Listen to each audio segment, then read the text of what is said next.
Western perspectives on seppuku, cultural misunderstandings and fascination. I witnessed something today that I shall never forget until my dying breath. These words, penned by British diplomat Algernon Bertram Mitford in 1868, opened his account of one of the most profound cultural shocks any Western observer had ever documented. On a cold February morning in Osaka, Mitford became one of the few Westerners to witness a ritual that would both fascinate and horrify the Western world: seppuku, the Japanese ritual suicide. The practice that Westerners would mistakenly call harakiri represented everything that seemed alien and incomprehensible about Japan to 19th century Western eyes. How could a civilization that produced such exquisite art and poetry also embrace a form of suicide as an honorable death? The answer lies in a complex web of honor, duty, and aesthetic ideals that many Westerners of the time failed to truly understand. Picture yourself aboard one of the first Western ships arriving in Japan as the country reluctantly opened its doors to the world in the 1850s. The Japan you'd encounter would be utterly unlike anything in your experience. A land where death could be seen as more valuable than life, where the ultimate loyalty was proven through the ultimate sacrifice. Ernest Satow, a British diplomat who arrived in Japan in 1862, wrote in his diary, "The Japanese speak of seppuku with a reverence that makes us shudder.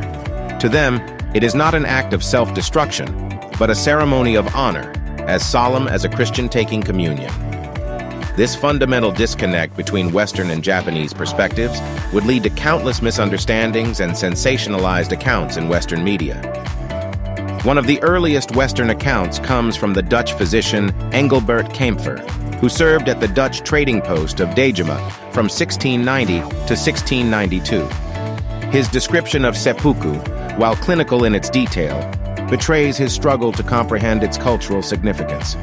They consider this kind of death so honorable that they will sometimes commit it for reasons that to us seem trivial or incomprehensible. But it was the dramatic events of the late Edo period and early Meiji era that would bring Western observers into direct contact with this ancient ritual. As Japan struggled with the pressures of modernization and foreign influence, several high-profile seppuku cases would capture Western attention and imagination. The case that perhaps best illustrates the cultural chasm between East and West occurred in 1868, when a group of samurai were sentenced to commit seppuku for attacking foreign residents in Sakai. American and European representatives were invited to witness the executions, a decision that would have profound consequences for how the West viewed Japanese culture. French diplomat Roches, present at one of these ceremonies, wrote, "I had expected barbarity, but what I witnessed was something else entirely, a dignity in death that I had never imagined possible." His account reveals the complex mix of horror and grudging respect that many Western observers felt when confronted with seppuku. The ritual's precise choreography particularly struck Western observers. They noted with amazement how the condemned would dress in immaculate white robes, write a final poem with steady hands, and face death with unfathomable calm. This composure in the face of death seemed superhuman to Western eyes, trained to view suicide as a desperate act of cowardice, rather than a dignified expression of honor. American missionary William Elliot Griffiths, who lived in Japan during the early Meiji period, wrote, "The Occidental mind rebels at the thought of suicide as honorable. Yet here was a society that had elevated it to an art form, complete with its own aesthetic principles and philosophical underpinnings." The Western fascination with seppuku often missed its deeper significance in Japanese culture. Many observers fixated on the physical act itself, failing to understand that seppuku was not merely about the manner of death, but about the spiritual and social meaning embedded in the ritual. The physical pain was secondary to the demonstration of moral courage and the restoration of honor. Mitford's account continues. The contrast between the shocking nature of the act and the tranquil demeanor of both the condemned and the witnesses was perhaps the most disturbing element of all. Here was death transformed into a performance, a ceremony as carefully choreographed as a tea ritual. Perhaps no single incident better illustrates the Western misunderstanding of seppuku than the case of General Nogi Marisuke in 1912. When news reached Western shores that the celebrated general had committed seppuku following Emperor Meiji's death, the reaction was one of incomprehension and dismay. The Times of London called it a relic of barbarism, while the New York Herald declared it proof that Japan, despite its modernization, remains trapped in medieval thinking. What these Western commentators failed to grasp was the profound symbolic significance of Nogi's act. To Japanese society, his death represented the highest form of loyalty, junshi, following one's lord in death. But more than that, it was seen as a powerful statement about the passing of an era, a farewell to the samurai values that had shaped Japan for centuries. Western accounts from the period reveal a fascinating pattern of misinterpretation. Take the detailed records left by French military advisor Jules Brunet, who served in Japan during the Boshin War. Brunet wrote, "The Japanese speak of seppuku as we might discuss attending a dinner party, with formality and etiquette, yes, but without the horror we would expect when discussing self-disembowelment." This casual acceptance of ritual suicide particularly disturbed Western observers. American diplomat Townsend Harris noted in his journal, "It seems to me a strange perversion that a civilization advanced enough to produce such refined arts and literature should maintain such a barbarous custom." Harris, like many of his contemporaries, couldn't reconcile Japan's sophisticated culture with what they saw as a primitive practice. But what these Western observers often missed was the essential role of seppuku in Japan's complex social fabric. It wasn't merely a method of suicide. It was a mechanism for maintaining social order, restoring honor, and demonstrating moral conviction. The physical act, which so captivated and repulsed Western audiences, was actually secondary to its social and spiritual significance. Consider the case of the 47 Ronin, which became one of the first Japanese stories to capture Western imagination. When American writer Edward Gree published The Loyal Ronins in 1880, he struggled to explain to his readers why the protagonist's final seppuku was not a tragic ending, but a triumphant one. The book's introduction includes a telling disclaimer: Western readers must suspend their natural revulsion to understand the nobility these men found in death. The ritual's formality particularly fascinated Western observers.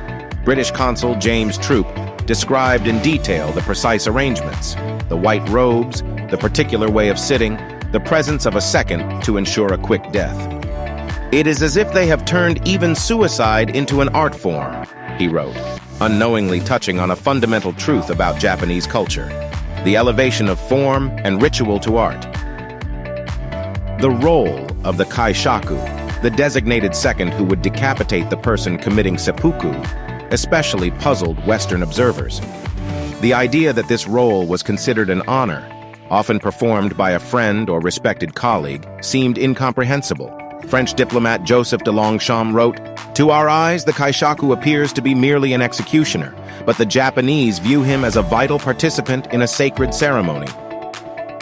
Western accounts often fixated on the physical aspects of seppuku, providing lurid details that their audiences back home seemed to crave. Yet they frequently missed the philosophical and spiritual elements that gave the ritual its meaning.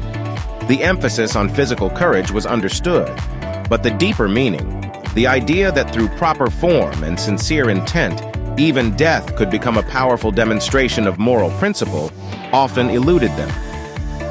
Medical officers who witnessed seppuku often provided clinical descriptions that, while accurate, completely missed the ritual's cultural significance. Dr. William Willis, who served as a foreign medical advisor in Japan, wrote, "The precision of the cut from left to right has a surgical quality to it. Yet what strikes me as a physician is not the physical aspect, but the extraordinary self-control displayed by those who undergo it." The contrast between Japanese and Western attitudes toward death became particularly apparent in these eyewitness accounts. While Western culture generally viewed suicide as a sin or an act of despair, Japanese culture had developed a sophisticated philosophical framework that could view certain forms of suicide as noble expressions of moral principle. This fundamental difference in perspective led to some of the most profound misunderstandings between Japan and the West during this period. These early Western accounts of seppuku would have far-reaching consequences, shaping how Japan was perceived abroad for generations to come. The image of the samurai willing to die by their own hand became deeply embedded in Western popular imagination, though often in ways that Japanese people would hardly recognize. One of the most telling examples comes from American journalist Edward H. House, who lived in Japan during the 1870s. After witnessing a seppuku ceremony, he wrote, "What appears to us as fanaticism is, to the Japanese, the highest expression of moral principle. Perhaps this, more than anything else, illustrates the vast gulf between our civilizations." House's observation touches on a crucial point: the West's tendency to view Japanese customs through the lens of its own moral framework. Consider the case of Baron Tadashi Sano, who in 1891 tried to explain seppuku to a gathering of European diplomats in London.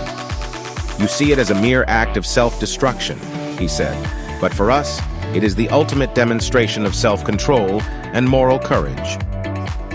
The Baron's words were met with polite skepticism, revealing how deeply ingrained Western preconceptions had become. The sensationalized accounts of seppuku in Western media often overlooked its role as a legal and social institution. When American lawyer Henry Willard Dennison served as legal advisor to the Japanese government in the 1880s, he noted, "What appears to Western eyes as a barbaric form of execution was, in fact, a sophisticated legal mechanism for maintaining social order and allowing for the preservation of honor even in defeat." Perhaps most significantly, Western observers often failed to understand how seppuku reflected fundamental differences in attitudes toward death itself. British anthropologist Basil Hall Chamberlain wrote, "The Japanese view of death as potentially meaningful and even beautiful stands in stark contrast to the Western tendency to see all suicide as tragic and meaningless." This misunderstanding would have lasting implications. When Japan began its modernization process, Western powers often pointed to the continued practice of seppuku as evidence that Japan remained uncivilized. This pressure contributed to the Meiji government's eventual prohibition of the practice, though its spiritual and cultural significance never entirely disappeared. The accounts left by these Western observers, while often misguided, provide us with valuable insights into both cultures. Their inability to comprehend seppuku reveals as much about Western values as it does about Japanese traditions. Their detailed descriptions, however flawed in interpretation, preserve important historical details about a practice that would soon vanish from official Japanese life. What these Western accounts ultimately reveal is the challenge of truly understanding a culture from the outside. The same ritual could appear as either barbaric or noble, depending entirely on the cultural lens through which it was viewed. As American scholar William Theodore DeBarry later noted, "The Western reaction to seppuku tells us more about Western values than about Japanese culture." Today, the vast cultural gulf that these 19th century observers described may have narrowed, but it hasn't disappeared entirely. Modern Western audiences might better understand the concept of dying for one's principles, but the formal ritual of seppuku, with its emphasis on proper form and ceremony even in death, remains uniquely Japanese. The Western accounts of seppuku, with all their misunderstandings and misconceptions, serve as a reminder of the challenges and importance of cross-cultural understanding. They show us how easy it is to judge another culture's practices through our own cultural lens, and how much we might miss when we do so. These historical accounts also remind us that cultural understanding is a two-way process. Just as Western observers struggled to comprehend seppuku, Japanese observers of the time were equally puzzled by Western customs and values.